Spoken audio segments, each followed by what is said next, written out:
This is my 2013 Model S, and this is my 2023 Model Y. And in this video, I'm going to be comparing the two, which are made 10 years apart.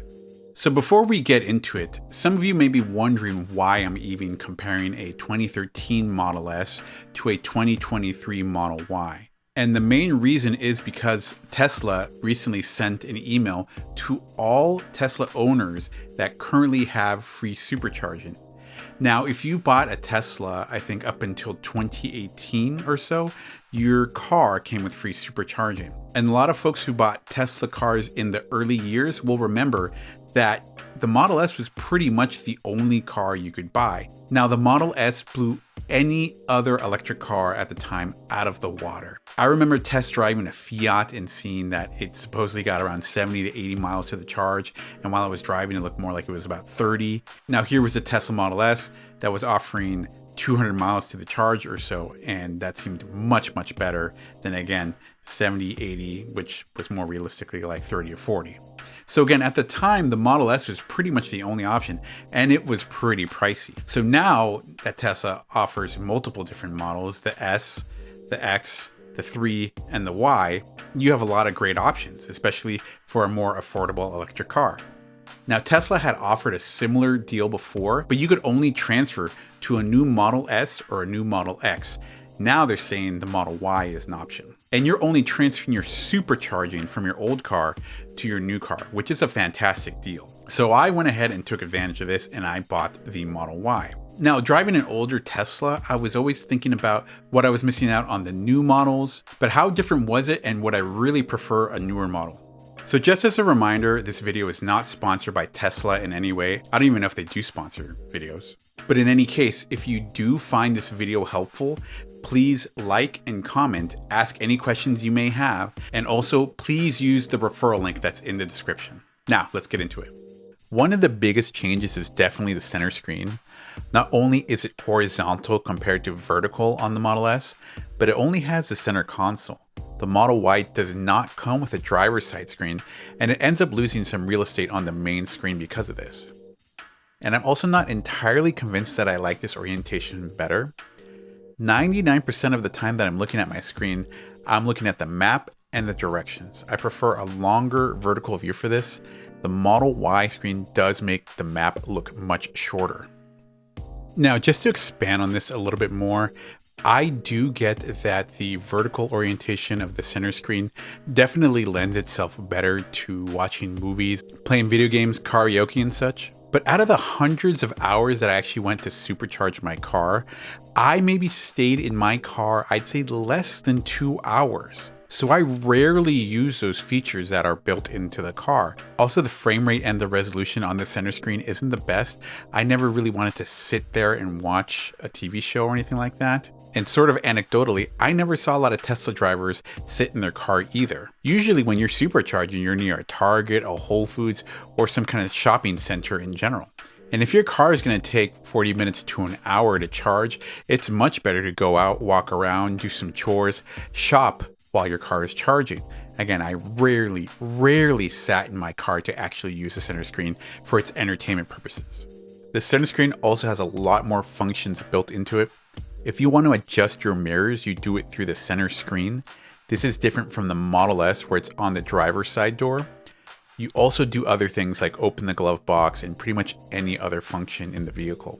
However, it doesn't come with the home link, so you will have to carry around your garage door opener for this. Now, the biggest difference are the door handles. A lot of early Model S owners know how notorious these door handles were. If these never went bad for you, you should play the lottery because it was extremely common to need a repair, and it could be an expensive one too. These new door handles make it slightly harder to open the door, and you do have to learn the best way to do it, but I welcome the change if it means a more stable door handle. The center console is also a massive improvement. The way to access the interior of the console on the Model S was a little harder and not as intuitive, so I kept it open for the most part. The new Model Y console is much easier in comparison. And probably my favorite feature of the center console is the wireless charging. I love being able to place my phone here without worrying about carrying an extra cable. However, you do have that option on the inside of the console. Now, the details of the interior aren't as nice on the Model Y. I definitely prefer the two-tone look of the interior of the Model S. I also think the wood they used in the earlier models looks phenomenal, and it really gave it that luxury feel. The Model Y wood is still nice, but you can see this is maybe where Tesla decided to save money.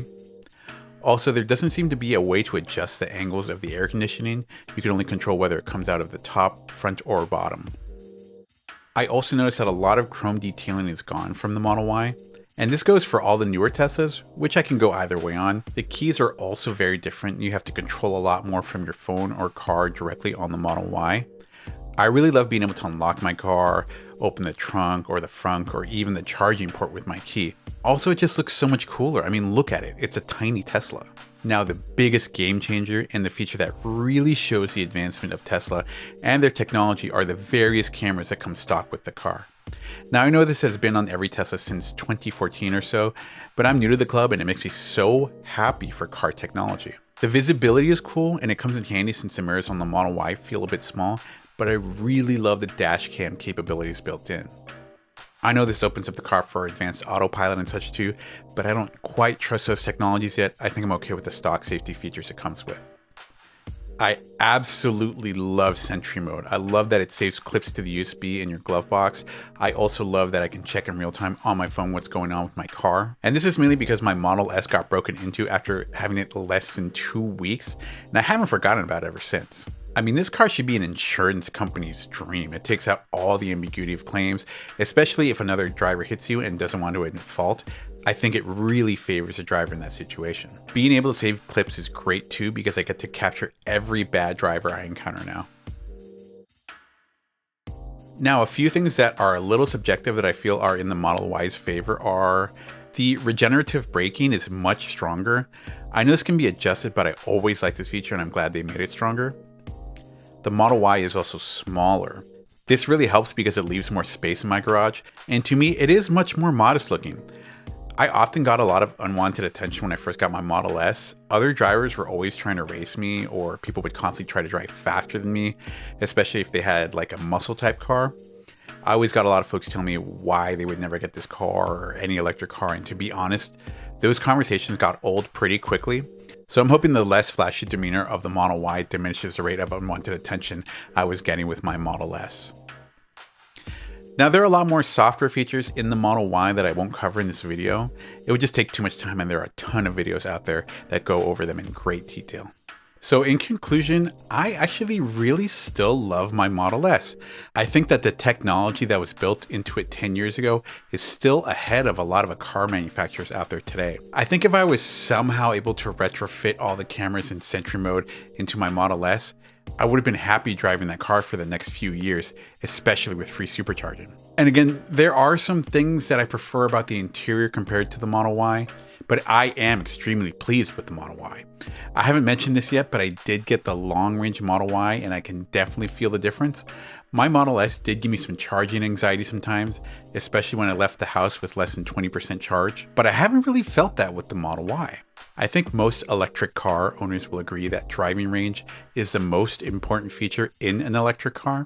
Some hybrids can get around 475 miles on one tank of gas, so it's still a leg up on electric cars with even the longest range available, but we are getting there. We are getting there. So that's it for this comparison. As a reminder, if you are somebody who has free supercharging and you were offered this deal, you have until December 31st to have your car in hand to be able to transfer your supercharging to that newer model.